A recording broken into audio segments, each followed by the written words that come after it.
Good evening, everyone, and a very warm welcome to the next episode of Soul Strings. Trust me, sometimes I feel I'm running out of thoughts, running out of ideas in terms of how do I bring this lovely platform to the world. And whenever I think of that, I have like a truckload of ideas coming from nowhere. And I feel, oh, there's always enough or more than enough ways that I can describe this lovely platform. So this is something which I just was able to jot down the last few minutes while we were waiting for Krish. I just hope it matches to all your thoughts about what this platform is. So what I would like to say, soul strings, what does that ring? We keep it simple, no bling. I guess all of us will agree to that. You all are the queen and kings. Just speak up, no need to ping, right? This is especially when we move out of Facebook. We are not supporting the left or the right wing. This is just a small way to add some zing. And I guess all of y'all have made this so special. And this is your platform, and this is what adds the zing to it. And then, of course, the zing is incomplete without me introducing a very, very important element of that zing. Okay, again, Menaca, this is what I could think in very few words about you. When you have a person like her, then what more could you ask? Never in the glory does she bask. You've never felt that. It's always that it's us, it's never her or me. Always her true self, with or without the mask. Right now, that's the trending word of 2020. The first one, ready to multitask. This word I just picked up from you a few seconds back. And I guess that's the best way how I can describe you, person who has all her 10 fingers always occupied in something or the other. And now I leave the entire platform to you. The ball is in your lovely court. Welcome, Menaca. Welcome, everybody, to Soul Strings. Thank you.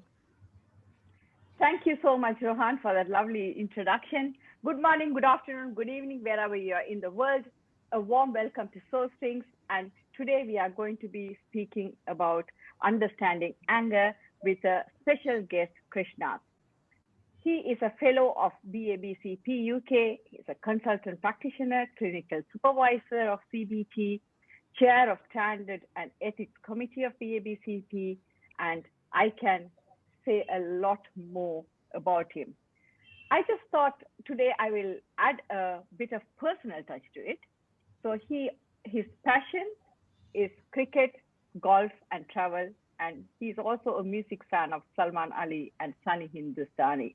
Today we are going to be talking about everything to know about anger. No pressure, Krish. Mark Epstein says anger is a sign that something needs to change. So let's find out why we experience anger, what we need to understand, and how we can manage it. In personal and public safety, anger management becomes really important. And also, it is integral to leading our lives with dignity and security. So, can you introduce yourself in a couple of words, Krish? Well, you've already done a splendid job in introducing me. Hello, everybody. I'm Krish. I'm happy to be addressed as Krish. And as Menaca said, I'm a clinical supervisor, a consultant clinical supervisor, and practitioner of CBT. And I get involved in doing a whole host of other things. Some charitable, some paid, and some are just for pleasure. I must say, Krish came to Source Things as one of the participants or audience, however terminology you want to use. And then he became a speaker, and over time he has definitely become a close friend and a person to pick up the phone and call definitely when you want some good advice. So thank you, Krish, for that. Let's talk about anger today. So I want to know, what is anger? And there are so many terminologies we come across. We come across aggression, we come across frustration. So what is the difference between them? And why people get anger. So before we dive deep into it, what is anger in your words, Krish? Well, I'm glad you used the word aggression, because one of the first things I would like to say is to make it very clear that anger and aggression are not one and the same thing. Sometimes when we're aggressive, we can be angry, but most times when we're aggressive, anger doesn't play a part at all. Yes, anger is an emotion. Aggression is part of the way in which we react, respond, behave. And as you know, emotions, we all have emotions. We all have experience from day to day, hour to hour, a whole range of different emotions. And we wouldn't be the same without emotions. When it becomes problematic is when it's interfering with our functioning at a given time in the context of a given situation. Sometimes it's quite appropriate to be angry. It is an emotion, and as we know, emotions are related often to the way we receive information, how we process that information, and what kinds of beliefs we generate in the context of that information. The kinds of thoughts that anger is related to is when we perceive some kind of injustice, when somebody has transgressed our rights, when we believe someone has wronged us, when we believe someone has disrespected us, when we believe someone is taking advantage of us. When we get that sense of injustice, what that generates, what the belief generates, is what we call anger. Now, anger has a set of physiological symptoms, exactly the same as anxiety. So you're likely to find that when people are angry, in varying degrees, they will experience physiological changes such as increased heart rate, short, rapid breathing, dilation of pupils, nauseous sometimes, sweating, shaking, tremors. Yes. All those are symptoms specific to anxiety. They are also symptoms specific to anger. So when people are anxious, they are more vulnerable to reacting, to experiencing anger and reacting in an aggressive manner. And in the old days, lots of theorists used to define anger as a form of fear, where the fight and flight mechanism is triggered in the brain. Yes, and once that mechanism is triggered, we experience the sensation of those physiological changes, those physiological symptoms in our body. Anger is quite a normal response to a fear-provoking situation sometimes, or as I said, when we get a sense of injustice. Depending how we appraise those situations will determine the degree of anger we feel and how we choose to respond. Okay. Thanks, Krish. It was, excellent explanation. I'm sure many of us always get confused between anger, aggression, and what it is exactly. So you spoke about symptoms of anxiety and how anger can be actually a protective mechanism.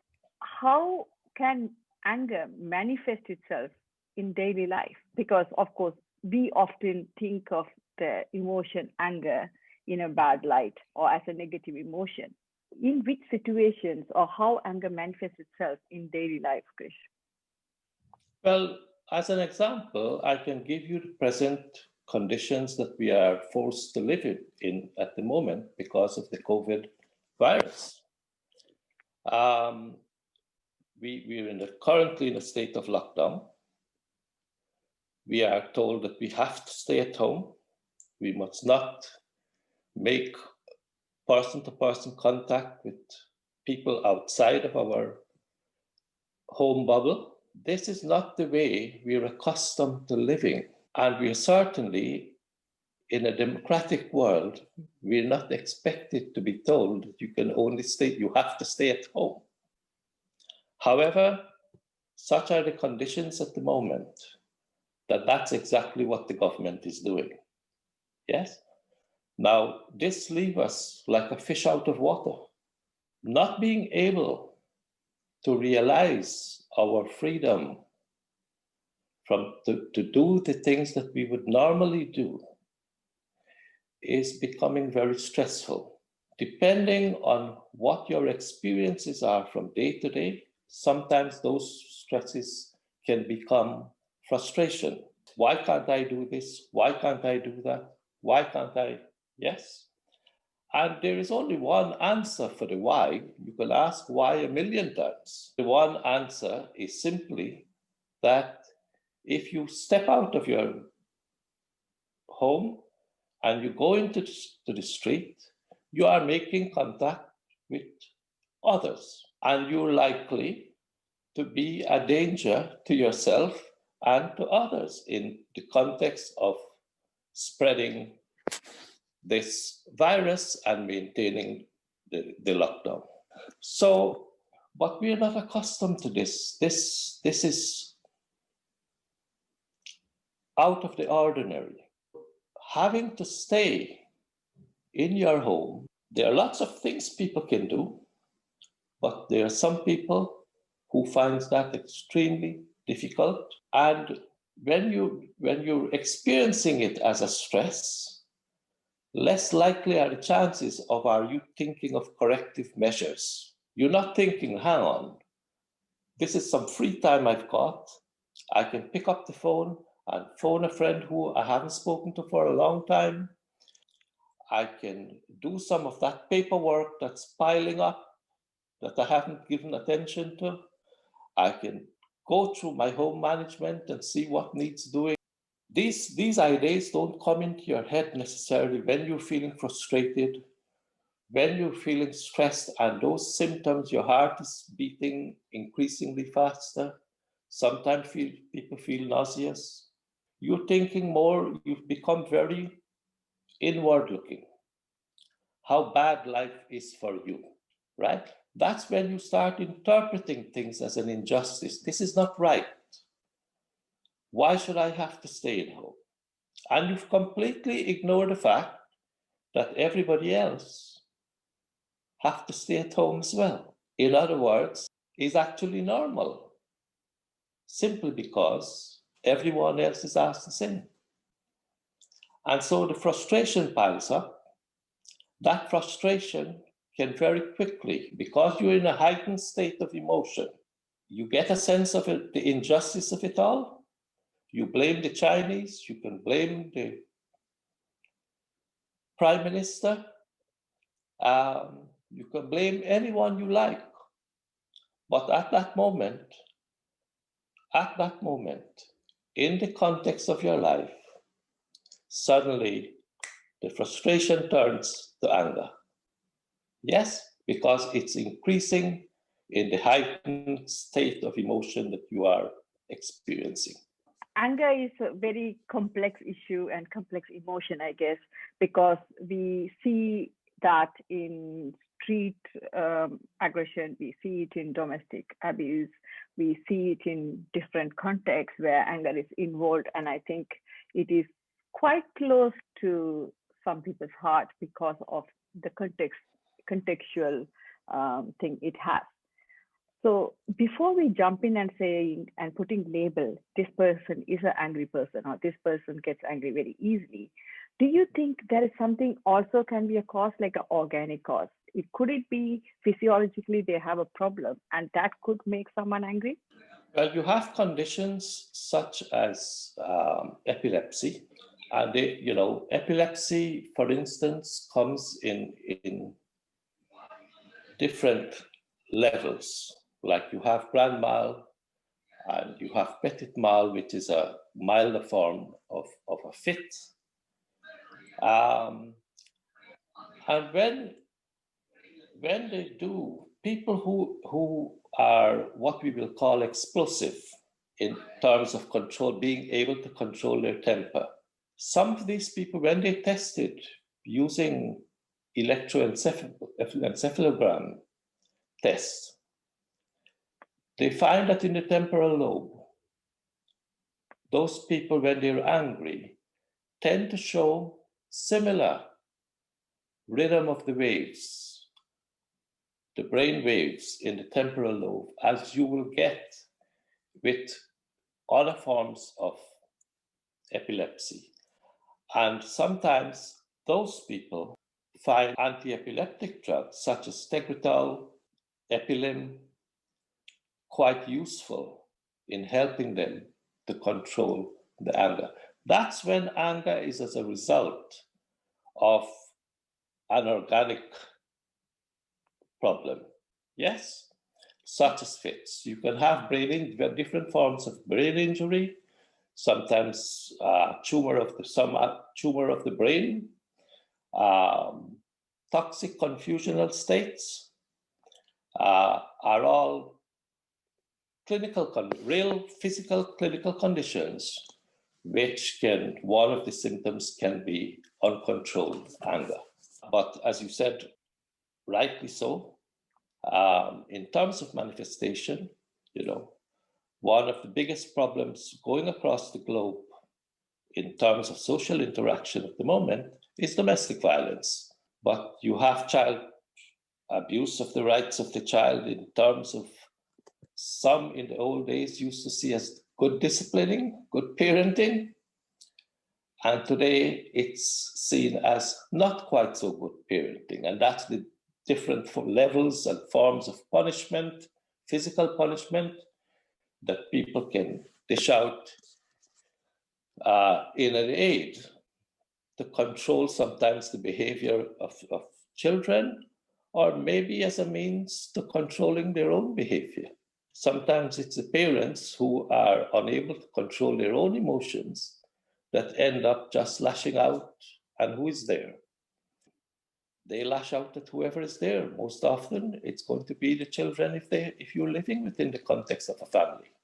Now, those are the situations where we say you have a problem. Yes, your anger is becoming a problem. If you're driving your car on the road and another driver makes an error of judgment or a mistake by cutting you up or overtaking when he or she shouldn't overtake, and you react aggressively because you believe that what he or she has just done is wrong. They had no right to do that. And you completely ignoring the fact that as human beings, we all make mistakes. That doesn't come into the equation in your head at the time, because what your focus of attention is this person has just done something that could result in an accident, but there is no accident. So suddenly you find the response becoming something very aggressive, like putting their foot down on the pedal, trying to catch the other driver up, and waving their fist and calling them, shouting atrocities at them. That's abnormal.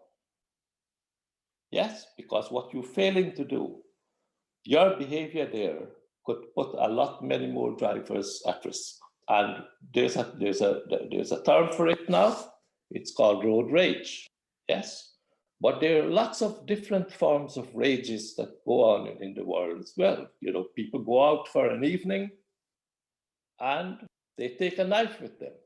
And when you go out looking for a fight and you've had a few glasses of beer or whiskey or whatever, all you need is somebody looking at you the wrong way, and it can alter the way you respond. Sure. When people are going out, people who are aggressive, by behavior, all you need, the only thing that's absent is the anger. And when that anger is triggered, you're likely to find them getting into fights. You're likely to find things like the knives coming out. Thank you so much because sometimes I think it's very important as people for us to understand when people get angry, there could also be a physiological or organic cause or medications they're taking, like you mentioned, and not to jump into conclusions. Before I go further, can I just asking about this anger associated with obsessive jealousy, please? Because I think it is quite commonly seen.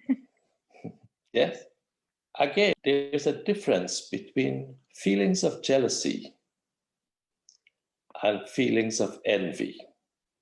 Yes, and we are talking a little bit of semantic differences here. Envy is a very healthy thing to feel, because often when we feel envy, we're envying people or something that we desire. And sometimes that can be quite inspirational, to be able to be in admiration of certain qualities from others. It facilitates learning, it motivates learning. Jealousy, on the other hand, jealousy is a much stronger feeling. Again, it's related to a deficit. The perception is, why can't she have that and I can't? Or she has something that I want and I must have it. So it is, the drive state, again, is anxiety. Because when we are, if we take something as social interaction in different social groups, if a man sees a female who he likes, who he feels he's attracted to, but she has a boyfriend. Emotionally, the feelings that he will have towards that boyfriend is one of jealousy. Jealousy drives us to go out and get what we want. When we can't get what we want, the jealousy becomes obsessional, because the thinking is, and here is the drive state with the anxiety. The anxiety drives you into worrying why you can't have that. Why can't she like me instead of him? I'm better looking than him. I've got more money than him. I've got more this than him. Why would she choose him in preference to me? And they will sometimes manufacture a whole range of reasons that will justify their thinking. That's what obsessions are. When you are unable to stop yourself from reinforcing your belief that I should be the rightful boyfriend for her. Yes, and the more you think about it, the more anxious you get, the more you believe it, the more you want to believe you can take action that you think will get you what you want. When it gets to aggressive acts, we refer to that as what we call morbid jealousy. And I'm sure you've read in the papers, this happens quite a lot in domestic violence. I don't have figures to share with you of the incidence of this, but it can turn into acts of homicide and suicide as well. Thanks, Krish. Thank you for that. So, I think this is what is described in Shakespeare's Othello syndrome, I guess. The terminology came from there. The next question to you is, are they transferable? So what I mean by that is, if a parent is angry, is it more likely the child will turn up angry. There are genetic or family connections to having people who suffer from anxiety or anger borderline, the way you say that. Barring the organic states that I've described earlier, yes, I think the anger outbursts and the behaviors associated with that are largely environmental and learned behavior.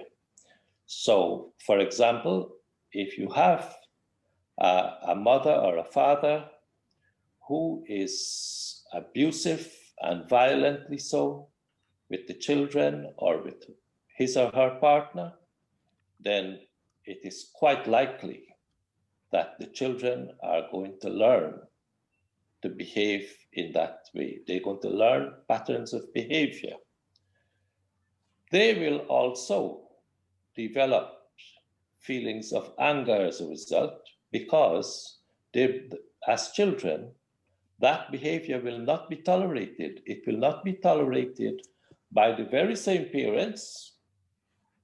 So the parents who is swearing and raising their voice and shouting and screaming will be the ones who will be looking to discipline the child for doing similar things. When they step outside of the home, well, teachers and other adults around are not going to tolerate that kind of behavior either. So here you have a child who's growing up and being left exposed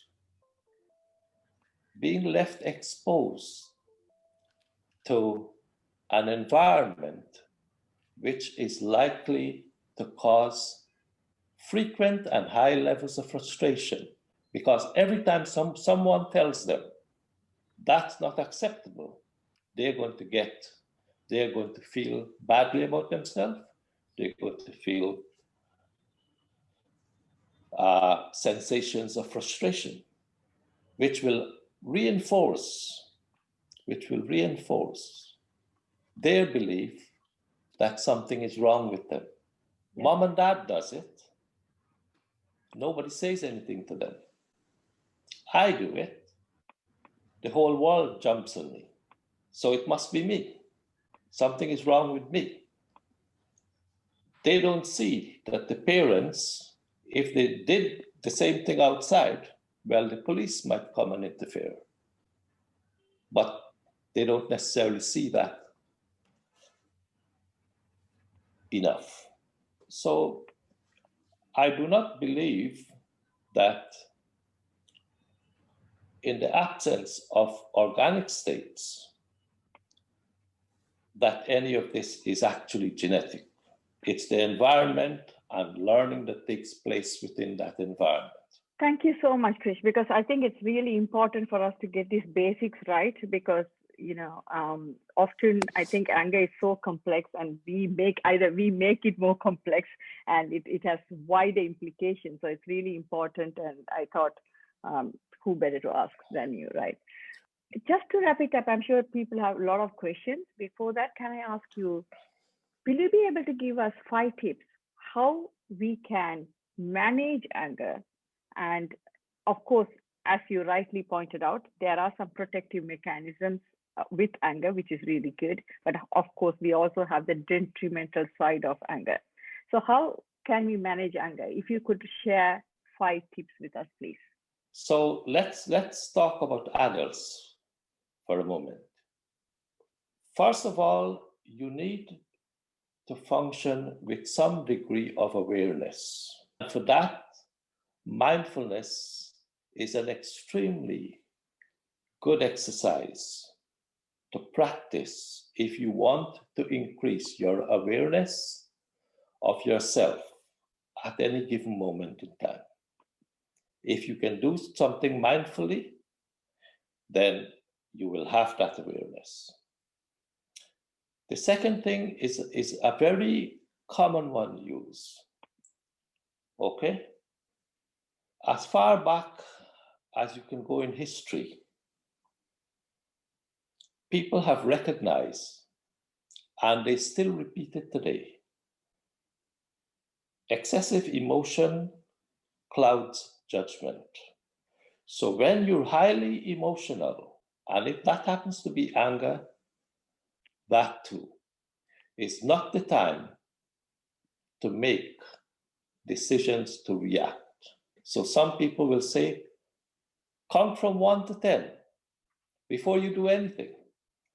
Just stay with the anger, count from 1 to 10, and then decide what you want to do. Now, the hope there is that by the time you get from 1 to 10, you might be distracted sufficiently from obsessing about the injustice that you were feeling 10 seconds ago.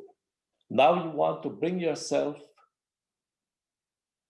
to your thinking. That's the window of opportunity you have if you want to do something that will have a more positive effect. You ask yourself, what action would I like to do? I would like to kill him. Well, what are the consequences of killing him? What are the consequences for me if I kill him? The consequences for me is that I'll go to jail. I will lose most of what I've got, and I will have to start learning to live in jail. What's the consequence of that person? For that person, if I kill him? Well, if I kill him, his children will suffer. His wife will suffer. His other members of his family and friends will suffer. And maybe they will suffer so much that one day they might decide to come and attack me. Right? So that's the sort of interplay, cognitive interplay that you have with yourself if you are aware. The first thing is being able to recognize what I'm feeling here is excessive, it's anger, and now is not the time to do anything. Yes, now is not the time to take any action. Right? Remember Man the Hunter? Well, when you go hunting, if you are an over-emotional person, the hunting party wouldn't have you along. Yes? Because that was one of their number one, or their top rule. Yes? When you're going with hunting, sometimes it's a matter of life and death, a matter of survival. Everyone needs to understand their role. Everyone needs to keep calm. Everyone needs to exercise good, clear, sound judgment. Yes? And almost in everything we do today, we are still hunting, all of us, right? We are hunting in more sophisticated ways. But those same old rules apply. You don't go making important business decisions if you are feeling highly emotive, if you're feeling,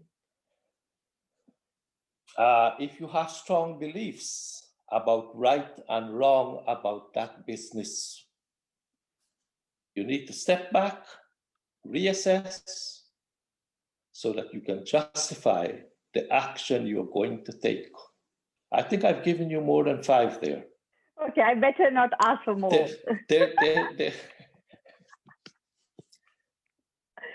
Okay, thank you so much, Krish. I know you have been part of those things for a while, and I got to know you, as I said, personally a lot as well over time. However, I'm just going to be, progress is only with feedback and how we listen to people, how we change.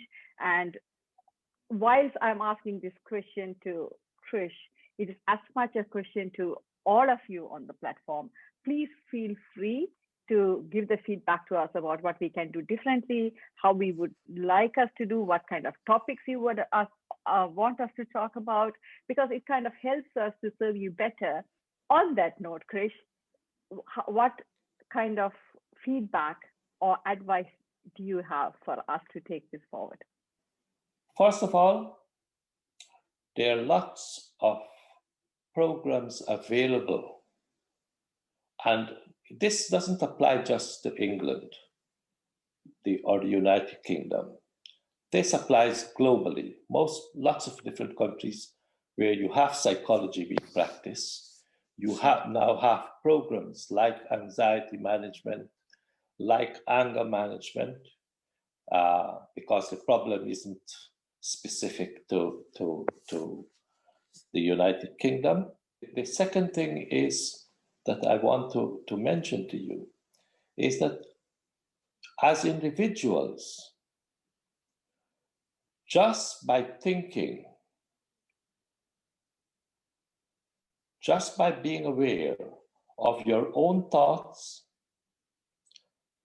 your emotions, and your decision-making process, you can train yourself. For those who suffer with persistent anger problems, you can actually train yourself how to reverse it, how to learn to control your anger better.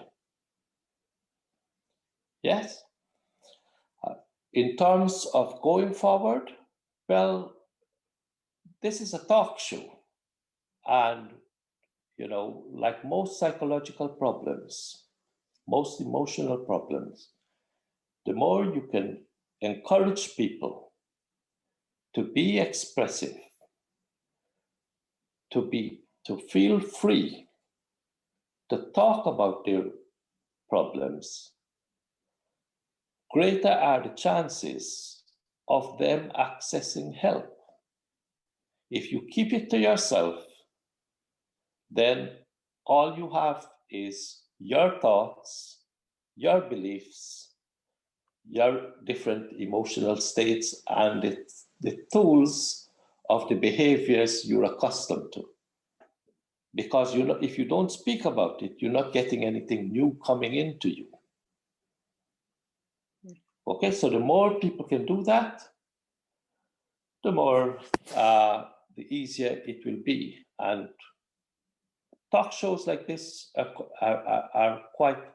can be quite useful and helpful in that way to get those kinds of message across to people. Sure. Thank you so much, Krish. As ever, it was a pleasure to hear you, and you have become almost like one of the personal advisors I reach out to. So thank you so much for that. You have spoken about how this talk show can help other people. It was main aim is, I guess, to be educational and bring awareness to different problems. At one layer, of course, there are different layers to any problems you face. It kind of brings me to the right point to say we are planning to do different things with this. Some of you perhaps know it, and some of you haven't heard about it yet. So me and Kirbay on this platform, we have already started doing the 90 minutes webinar for free through this platform. Just an announcement to say, watch the space. We are planning to create some meeting groups exactly to the point what Chris said, where to create a safe place where people can come and express themselves and speak without having the fear of being judged. Confidentiality has to be maintained and led by people like Krish, Kirbay, Mira, all the professionals who can help us in this, because I'm sure we all have a common aim to help people as much as we can. So that's the plan going forward. We are going to be asking Kirbay to do the vote of thanks. So please come up with the questions and be ready with the questions to ask Krish afterwards. So mental well-being of children will be discussed next time with Dr. Shanti Parameshwaran, who is a retired consultant psychiatrist. Thank you, Menaca. Thank you for all of you on this platform to be part of this Soul Strings, and also thank you people on Facebook. But most surely, I would like to thank Krish for giving his time. And I came up with something which will completely, I hope it'll do justice to Krish and Krish's name. Krish stands for Krish, and K stands for his kindness that, the kindness that he shows through this Zoom platform. He is a regular supporter of Soul Strings, which R stands for regular. I stands for Krish being very iconic. S stands for being smart. And H stands for authoritative, who is always encouraging Menaca and the rest of us on Soul Strings.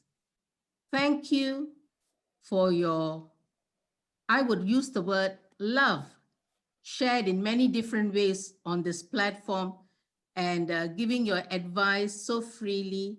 We would like to thank you, Krish. Once again, thank you. You're welcome, and thank you for all those very, very kind words. Thank you, Kirubai. She's one of my best friends. And thank you so much, Krish. And what else can you ask for? From poetry to association, we have everything in between on this platform. For those who are listening to this on Facebook, we are going to wrap it up so that we can give the privacy which is needed for people to ask the questions. Next time, same time, Saturday at 3 UK time, let's see to share the knowledge and expertise of Dr. Shanti about mental well-being in children. Until then, be safe, be happy, and keep smiling.